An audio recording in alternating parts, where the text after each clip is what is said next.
போகிறேன்னு சொல்லி பார்த்தீங்கன்னா கெஸ் பண்ணுங்க. கெஸ் பண்ண கஷ்டம்டா நானே சொல்கிறேன்.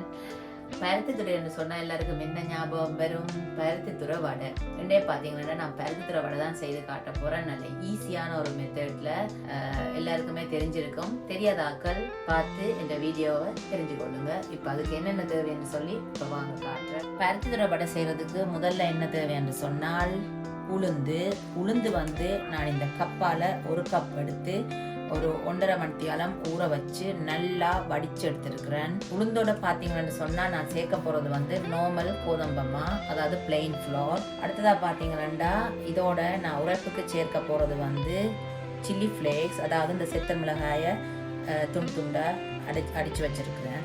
அதோட பார்த்தீங்கன்னா ஒரு கொஞ்சம் போல் கருவேப்பமிலையை பார்த்தீங்கன்னா நான் வந்து நல்லா குட்டி குட்டியாக வெட்டி இருக்கிறேன். அப்போ தான் இந்த வடைக்குள்ளே போட்டு தப்பேக்க வந்து இந்த வடை வந்து உடையாமல் இந்த கருவேப்பமிலையும் உள்ளுக்கு நல்ல ஷேப்பாக வரும். அதோட பார்த்தீங்கன்னா ஒரு கொஞ்சம் பெருஞ்சீரகம் இதோட நான் சேர்க்க போகிறேன். அதுக்கு பிறகு தேவையான அளவு உப்பு. இவ்வளவு தான் இந்த பருத்தித்துறை வடை செய்கிறதுக்கு தேவையான பொருட்கள். நான் இந்த கப்பால ஒரு சுண்டு உளுந்தெடுத்து ஊற வச்சிருக்கிறேன். இப்போ அந்த உளுந்தை வந்து ஒரு பெரிய பாத்திரத்தில் போட்டு இப்போ நான் இந்த மாவை ரெடி பண்ண போகிறேன்.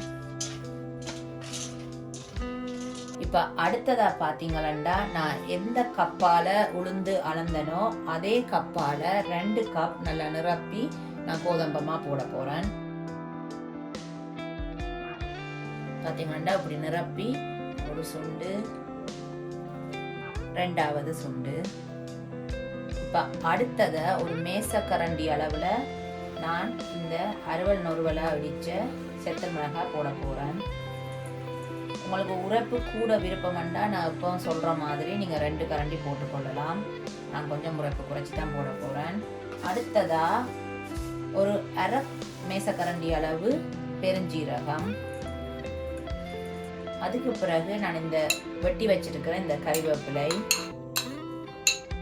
அதுக்கு பிறகு நான் இந்த எடுத்து வச்சிருக்கிற உப்பு. இப்போ நான் எல்லாத்தையும் போட்டுட்டேன். இப்போ அடுத்ததா இதை கொஞ்சம் நான் கையால் நல்லா இந்த உப்பு எல்லாம் சேர்ற மாதிரி நல்லா கலந்து விட போகிறேன்.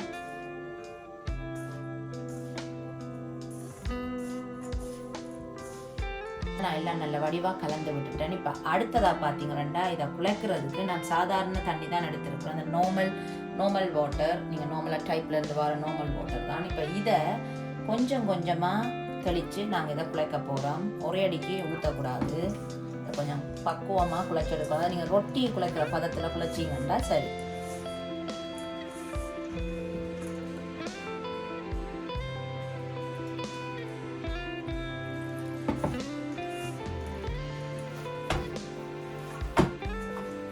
இப்போ பார்த்தீங்கன்னா இந்த வடைக்கு இந்த மா ரெடி ஆகிடுது. நீங்கள் பார்த்தீங்கன்னா இப்போ குழைக்கக்குள்ள இந்த சட்டியில் இப்படி ஒட்டாமல் வர்ற அளவுக்கு நீங்கள் குழைச்செடுத்தீங்கன்னா சரி.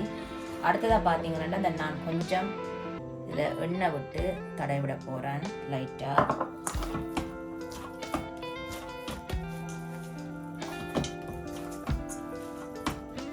அவ்வளோதான் ஃப்ரெண்ட்ஸ், இந்த பருத்தித்துறை வடைன்ற இந்த மா ரெடி ஆகிட்டுது. இப்போ அடுத்ததாக இதை எப்படி தட்டி பொரிக்கிறேன்னு சொல்லி நான் உங்களுக்கு காட்டுறேன். இப்போ பார்த்தீங்கன்னா இந்த பருத்தித்துறை வடைக்கு மா ரெடி பண்ணிட்டேன். அடுத்ததா இந்த வடைகள் வந்து எப்படி தட்டுறேன்னு சொல்லி இப்போ நான் உங்களுக்கு காட்டுறேன். இப்போ நான் என்னுடைய மெத்தடில் நான் உங்களுக்கு காட்டுறேன். அப்படின்னு சொன்னால் நான் ஒரு ஆயில் பேப்பர் எடுத்துருக்கிறேன். இந்த ஆயில் பேப்பரில் லைட்டாக கொஞ்சம் எண்ணெய் தடவுங்க. ஏன்னு சொன்னால் நீங்கள் இந்த வடையை தட்டிட்டு எடுக்கக்குள்ள கொஞ்சம் ஈஸியாக இருக்கும். சில பேர் வந்து வாழை இலையிலையும் தட்டுவினேன், சில பேர் வந்து பொலித்தீன் பேக்லேயும் தட்டுவினேன், ஒன்றொண்டா தட்டி கொண்டிருப்பீங்க. இப்போ இது வந்து கொஞ்சம் ஈஸி. நீங்கள் ஒரு 6-7 வடையை தட்டி போட்டு குயிக்காக நீங்கள் பொரிச்சு எடுத்துடலாம். இப்போ நான் வடிவாக இதுக்கு எண்ணெய் தடவிட்டேன். அடுத்ததாக இப்போ கொஞ்சம் எண்ணெய் எடுத்து கொஞ்சம் கையில் தடவிட்டு அப்போ தான் அந்த மாவு வந்து ஒட்டாமல் இருக்கும். ஒரு சின்ன உருண்டை அளவு நீங்கள் இந்த மாவை எடுத்து இப்போ நான் சொல்கிற மாதிரி உங்களுக்கு பெரிய தட்டவடை வேணுமெண்டா நீங்கள் மா பெருசு கொஞ்சம் கூடவா எடுக்கலாம். இல்லை உங்களுக்கு சின்ன சின்ன தட்டவடை வேணுமெண்டா நீங்கள் ஒரு பாக்கு சைஸ்லேயும் எடுத்துக்கொள்ளலாம். நான் வந்து ஒரு பெரிய அளவு மண்டு இல்லாமல் ஒரு சின்ன அளவு இல்லாமல் ஒரு சாதாரண அளவில் இன்றைக்கி நான் தட்டி காட்டுறேன். இப்போ இதை அப்படியே நீங்கள் இந்த ஆயில் பேப்பரில் வச்சுட்டு மெதுவாக நீங்கள் கையால் இதை அப்படியே தட்ட வேண்டியதுதான். இது வந்து நல்லா ஈஸியாக இருக்கும். நீங்கள் கடகரண்டை ஒரு 10 வடையை இதில் தட்டி போட்டு கடகரண்டை நீங்கள் பொரிச்சு எடுக்கலாம். ஒன்றொன்றா தட்டி நீங்கள் மெனக்கிடாமல் நீங்கள் இப்படி தட்டினீங்கன்னா உங்களுக்கு கொஞ்சம் குயிக்காக வேலை முடிஞ்சிடும். உங்களுக்கு அந்த மெல்லிசு பார்த்தீங்கன்னா இந்த அளவு மெல்லிஸில் நீங்கள் தட்டினீங்களா ஓகே. பார்த்தீங்களா நான் நல்ல மெல்லிஸாக நான் தட்டி எடுத்துட்டேன். இதை பார்த்தீங்கன்னா நான் எடுத்து காட்டுறேன் பாருங்கோ. நல்ல மெல்லிஸாக இந்த அளவுக்கு நான் தட்டி எடுத்துருக்கிறேன். இப்போ நான் இதே போல் ஒரு அளவு வடை தட்டி போட்டு நான் அடுத்ததாக இதை பொரிக்கிறது அப்படின்னு சொல்லி நான் உங்களுக்கு காட்டுறேன்.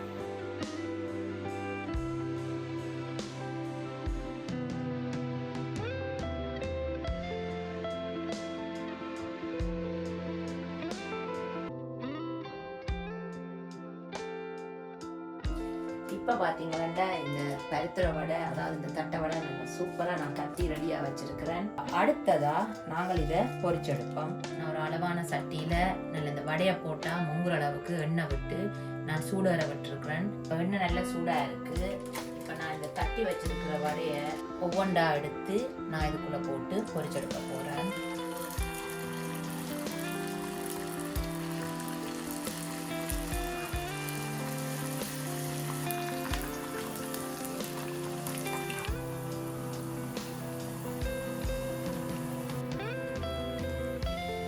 பார்த்தீங்கன்னா ஃப்ரெண்ட்ஸ், இப்படி பொன்னிறமாக வார அளவுக்கு இந்த நாங்கள் தட்டை வடையாக பொரிச்செடுத்தா இதில் பதம் சரியாக இருக்கும். அப்போ தான் நல்ல முரண்டு இருக்கும். பாருங்க, இப்போ நல்ல ஒரு பொன்னிறமான கலருக்கு இது வந்திருக்குது.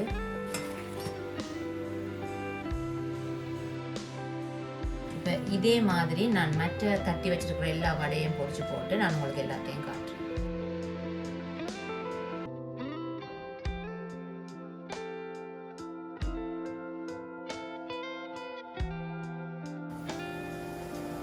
பார்த்தீங்களா சும்மா சூப்பரான பருத்துத்துறை வடை ரெடி ஆயிட்டுது. இதை தட்டு வடைன்னு சொல்லுவேன்.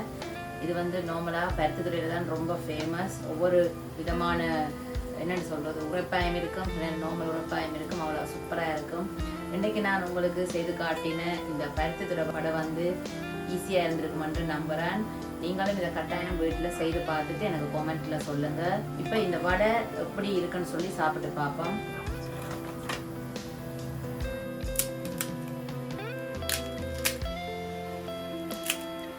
பார்த்தீங்கன்னா இவ்வளோ முரண்டு உடப்படுது. நல்ல உடைகக்குள்ளே சவுண்டு சும்மா நொரண்டு சத்தம் கேட்குது. இப்போ நாங்கள் சாப்பிட்டு பார்ப்போம்.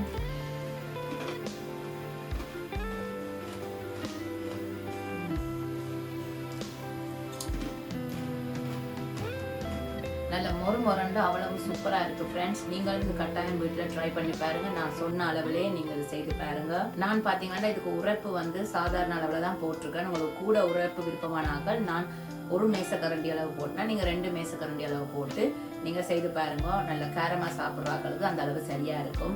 சும்மா இதோட நல்ல இஞ்சி போட்டு ஒரு பிளேன் டீ ஊற்றி குடிச்சிங்கன்னு சொன்னால் சும்மா சூப்பராக இருக்கும்.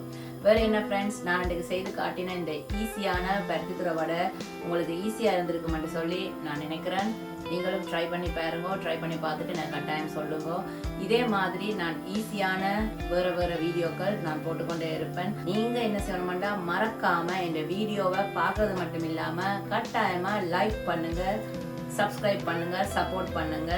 வேறு என்ன ஃப்ரெண்ட்ஸ், நான் உங்களை இன்னும் ஒரு வித்தியாசமான வீடியோவில் சந்திக்கிறேன். அது வரைக்கும் பாய்.